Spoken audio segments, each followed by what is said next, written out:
211년 유비는 제갈량과 관우를 형주에 남기고 방통과 여러 장수들과 함께 익주에 도착합니다. 부연에서 유비가 유장을 만났을 때 방통이 이렇게 진언합니다.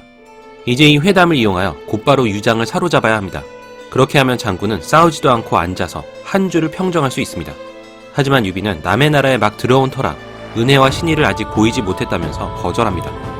유비를 익주에 초대했다는 소식을 들은 유장의 가신들은 성문에 거꾸로 매달리면서까지 극렬하게 반대하지만 어리석은 유장은 이들의 말을 듣지 않습니다. 유장은 잔치를 열어 유비를 크게 환대합니다. 이때 법정 또한 기회를 놓치지 말고 유장을 죽여야 한다고 간언하지만 유비는 서둘러서는 안 된다며 거절합니다. 유비가 장로를 토벌하기 위해 약 3만의 군을 이끌고 감행으로 향하자 유장은 유비에게 군량미를 지원하고 군의 지휘권까지 내줍니다. 하지만 감행에 도착한 유비는 장로를 공격하는 대신 시간만 끌면서 지역 백성들의 인심을 모으는 데 힘을 씁니다. 유비의 진짜 목표였던 유장을 공격할 기회를 노렸기 때문입니다. 양주에서는 마초가 조조의 공백을 틈타 군을 일으킵니다.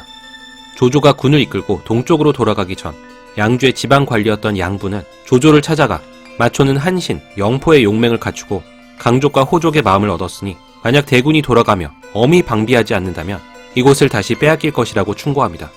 조조 또한 그가 옳다고 생각했지만 기주의 반란을 제압하기 위해 서둘러 군을 돌렸기 때문에 마초가 제기할 틈을 준 것이었습니다.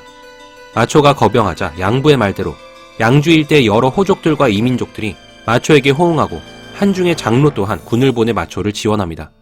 하지만 오직 양주자사 위강과 양부가 지키고 있었던 기성만이 마초에게 항복하길 거부합니다. 마초는 만여 명의 군을 이끌고 마초 병력의 10분의 1 규모인 1000명이 수비하고 있었던 기성을 공격합니다. 위강과 양부는 결사항전하면서 장안의 하우연이 지원군을 보내길 기다립니다. 하지만 원군이 도착하지 않자 위강은 염온을 보내 하우연에게 상황을 알리려고 합니다. 염온은 몇 겹의 포위를 뚫고 탈출에 성공하지만 결국 추격을 받아 붙잡히고 마초에게 끌려옵니다.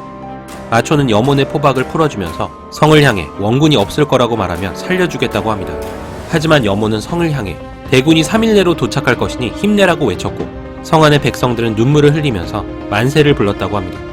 그리고 염온은 마초에 의해 죽임을 당합니다. 기성은 약 8개월을 마초를 상대로 버티지만 식량이 부족해지자 성안 사람들이 굶주림에 시달렸고 백성이 고생하는 것을 걱정한 위강은 더 이상의 저항은 무리라고 생각하고 마초에게 항복할 마음을 먹습니다.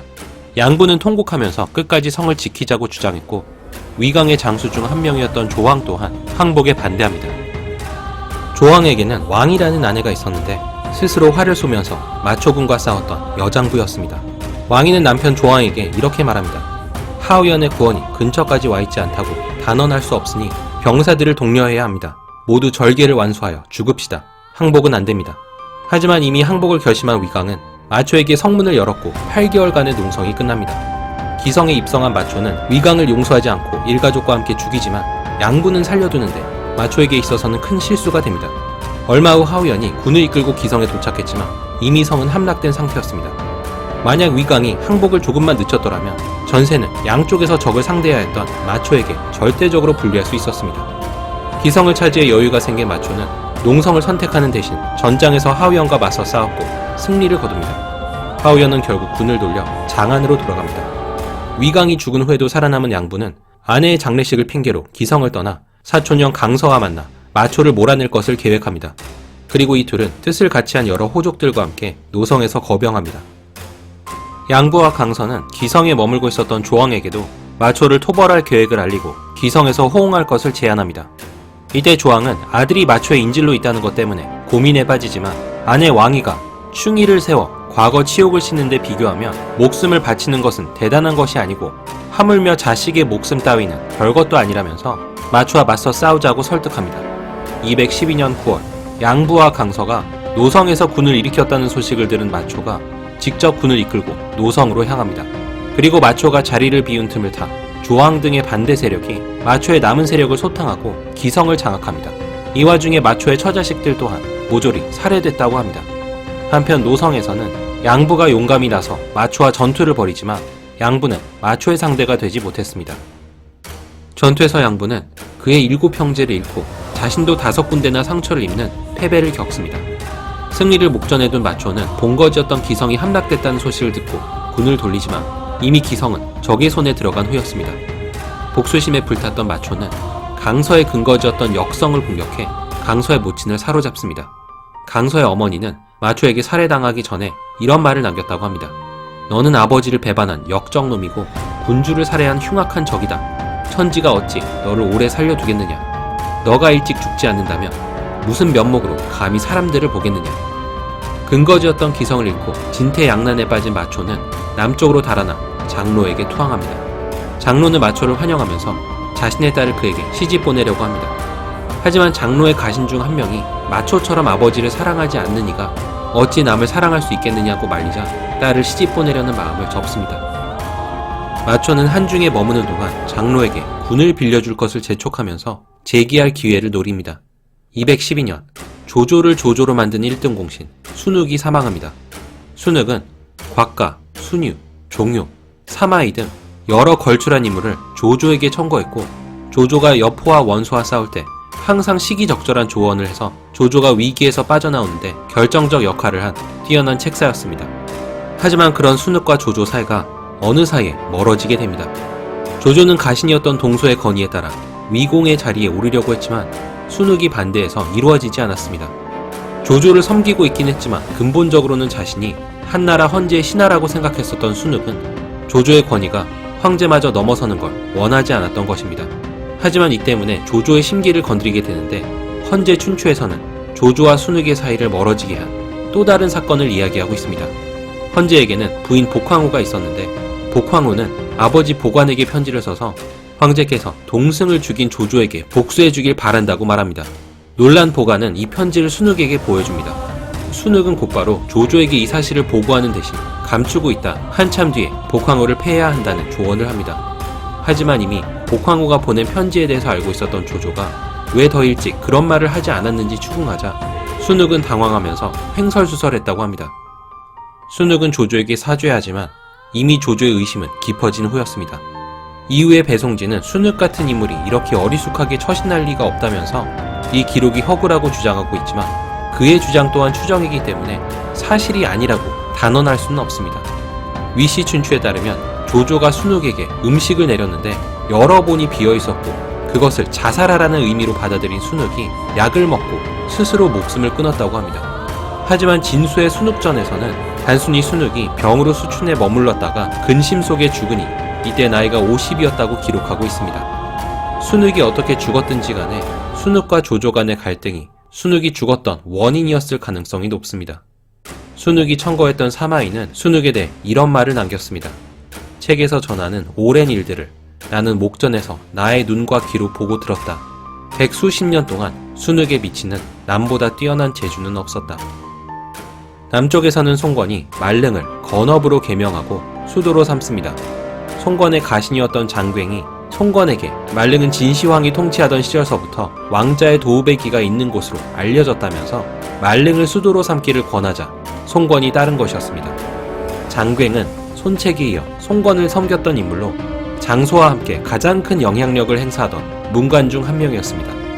하지만 장괭은 얼마 후 병을 얻어 죽게 되는데 송건에게 나라를 망치는 지름길은 군주가 자신의 감정을 억제하지 않고 다른 사람의 의견을 묵살하는 데 있다면서 사욕을 줄이고 항상 현명한 자의 조언에 굶주려 하라는 유언을 남깁니다. 212년 10월 조조가 남하하면서 송건을 압박하기 시작하자 송건은 유비에게 도움을 요청합니다. 당시 익주에서 장로와 대치하고 있었던 유비는 유장에게 사자를 보내 송건을 도울 수 있도록 1만의 병력과 물자를 요청합니다. 하지만 유장은 유비가 장로를 토벌하는데 아무런 성과도 없이 익주를 떠나려고 하자 못마땅하게 여기고 유비가 요청한 병력의 절반도 안 되는 4천의 병력만을 지원합니다. 그러자 유비는 병사들 앞에서 우리가 이렇게 고생하고 있는데 유장은 창고에 재물을 쌓아놓고 호상에는 인색하다면서 격분합니다. 유비가 이대로 떠날 것을 걱정한 장송은 유비에게 밀서를 보내 대사가 거의 이루어지려고 하는데 이를 내버려두고 떠나지 말라고 말합니다. 하지만 장송과 유비가 서로 모의하고 있다는 사실이 유장에게 발각되고 장송은 처형됩니다. 그리고 이때부터 유비는 본격적으로 익주 정벌에 나서게 됩니다. 방통은 유비에게 유장을 공격할 3가지 계책을 알려주며 말합니다. 은밀히 정예병을 뽑아 유장의 본거지인 성도를 기습하면 평소 방비를 소홀히 한 유장군을 평정할 수 있으니 이것이 상책입니다. 장군께서 행장을 꾸려 형주로 되돌아가는 것처럼 보이면 유장의 명장인 양회와 고패가 필시 장군을 만나러 올 것이니 이들을 사로잡아 그들의 군사까지 차지하고 성도로 진격하십시오. 이것이 중책입니다. 일단 형주로 돌아와 뒷날을 도모하는 것이 마지막 하책입니다. 유비는 방통의 계책 중 두 번째 중책이 옳다고 여기고 따르자 과연 유장의 장수 양회와 고패를 사로잡을 수 있었습니다. 유비는 이 둘의 목을 베고 황충과 위원을 선봉에 세워 성도로 진격했는데 실전 경험이 상대적으로 적었던 유장군을 상대로 연전연승을 거둡니다. 유장은 이염에게 유비를 맞게 했지만 이염은 오히려 유비에게 항복하면서 전황은 유비에게 유리하게 흘러갑니다. 유비는 후방에서 유장의 군대가 공격해와 고립되는 것을 걱정해 형주에 있던 제갈량 장비 조은마저 익주로 부르는데 이들 또한 승승장구하면서 성도로 진격합니다. 당시 유비는 성도 인근에 있는 낙성을 포위 공격하고 있었는데 낙성의 수비가 생각보다 견고해서 시간을 끌게 됩니다. 낙성을 공격하고 있던 유비에게 방통이 화살에 맞아 전사했다는 비보가 날아듭니다. 삼국지 연의에서는 낙봉파라는 곳에서 유장의 병사들이 백마탄 방통을 유비로 착각하고 방통이 화살에 맞아 죽었다고 적고 있는데 지어낸 이야기입니다. 유비는 방통의 죽음을 몹시 슬퍼하면서 그의 이름을 말할 때마다 눈물을 흘렸다고 합니다. 하지만 유비는 결국 성을 공격한 지 1년이 지난 214년에 낙성을 함락시키고 유장이 있는 성도를 포위합니다. 제갈량 장비 조은 또한 군을 이끌고 공격에 합류한 데 이어 또 한 명의 뜻밖의 인물이 유비 진영에 합류하게 되는데 바로 마초였습니다. 마초는 어렵게 군을 얻어 다시 한번 기성을 공격하지만 패하고 장로와의 사이도 틀어지게 되자 유비에게 몸을 의탁하기로 한 것이었습니다. 유비는 마초가 도착했다는 소식을 듣고 내가 익주를 얻었다면서 기뻐합니다. 형주에 주둔하고 있었던 관우 또한 마초라는 거물에 대해 호기심을 느껴서 제갈량에게 서신을 보내 그가 어떤 인물인지 묻자 제갈량은 마초는 장비와 말머리를 나란히 해 달리며 선두를 다툴 수는 있겠지만 그대의 출중함에는 미치지 못한다고 답합니다. 관우는 이 편지를 읽고 기뻐하면서 사람들에게 자랑했다고 합니다.